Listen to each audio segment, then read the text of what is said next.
All right, so you guys are back here at Toronto FC, and today we're just touching on the topic of training youth players. I'm being very specific today about youth, meaning like under 10, 9, 8, 7, 6. The thing is, the focus at that age should be about technical. So it's not about being fancy, putting cones down everywhere. You know, it's more about the technical in terms of all your fundamentals.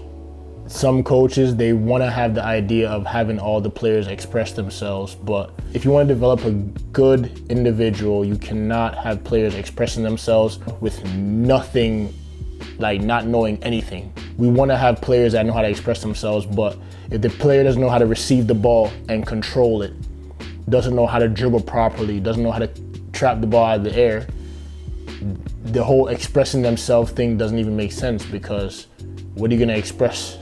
Players have to master the ball first. It's not about 20 step overs. The expressing themselves will come with time, but they have to master the fundamentals. Receiving the ball with the inside of the foot, touching the ball with the outside of the foot, dribbling at speed, not just taking a bunch of small touches here and there. Can you run with the ball full speed down the pitch? You know, if the ball, and at that youth level, there's a lot of balls that are being played in the air naturally because the ball's bouncing around a lot. Can a kid control that ball and bring it down for themselves? Can they shoot with left foot, right foot? Can a kid finish on the cross? You know, like the ball's rolling into the box. Can they run onto that and finish it one time and keep it down every time? With time, when they start to develop that, you'll see what kind of player they are. Then you'll start to see tendencies of a child. So for example, they might want to be a more distributor of the ball, or they're playing more calm. Let's say they're more that type of player. Then you can say, okay, maybe he's more of a midfielder.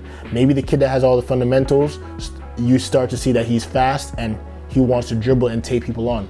Then you can say, okay, maybe he's a winger. You know, maybe there's some kids that have the fundamentals and just have a knack for scoring because they have good technique. Then you can say, okay, he's a striker. But it's really hard to decipher who is who when the kids don't have the fundamentals down pat, you know? And I'm not saying they have to be perfect, but you have to be teaching them the right way in these youth ages for you to see and get an idea of who they are as they get older.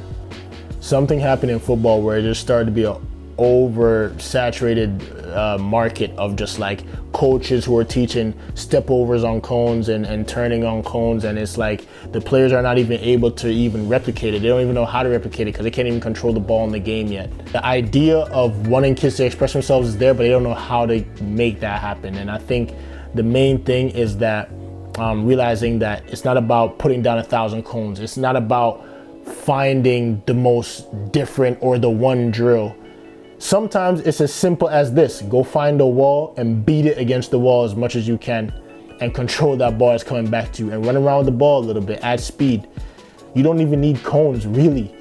You really don't. At this age, when they're children, you don't really need the cones. All you need is just understanding the game to the core fundamental parts of it, and then having a kid consistently over and over and over again get these repetitions in. But that's my advice today on training youth players, especially under age 10.